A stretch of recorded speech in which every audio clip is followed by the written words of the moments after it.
Rosia, faritra Kaluga, tanàna Trobesikoe.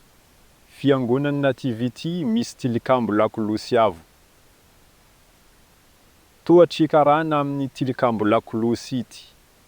Ny tohatra dia hazo ary vaovao. Tsy nanao tohatra biriky ny mpanao maritrano. Ary napetany io tohatra hazo io na taiza hazo natao. Ratsy sy mety.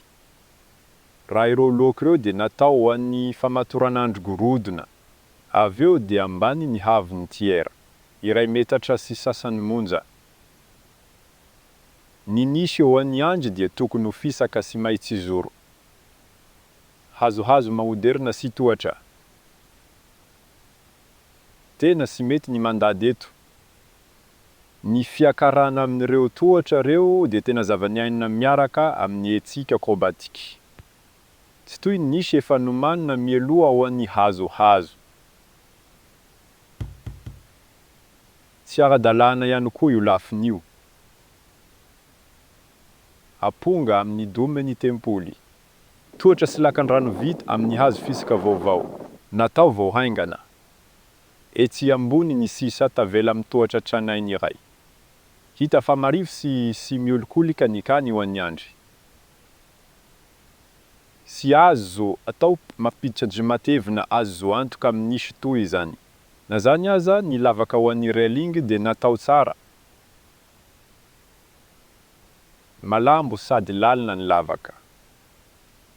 Ampidirina tsara eto ny andry hazo misy fizarana maitsy zoro. Fa ireo dia lavaka fametahana railing. Nao any ampinga manarana ny fisokafan'ny tilikambo lakolosy. Eo an-tampony dia misy isa tavela amin'ny tohatra hazo tranainy iray. Tapakazo efa loha. Ny tohatra dia natao nanaraka ny vakiparitra anatiny amin'ny tilikambo lakolosy. Ny lavaka ao an'ny andry dia nopotehina amin'ny rindrina. Lavaka mitongila misy sisiny mitsilopilopy. Nisy biriky kely tavela teo amin'ny sisiny.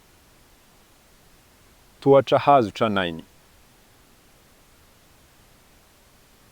Hita taratra fa niraikitra taty aorina. Lavaka hafahafa ho an'ny andrin-tany. Tsy mifanaraka amin'ny lavaka eo amin'ny ilany amin'ny Andohalambo.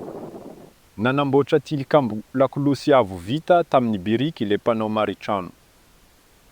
Saingy sy nataon'ny valindrina sy ny tohata ho any atampony. Ireo lavaka ireo dia avela hametahana scaffolding.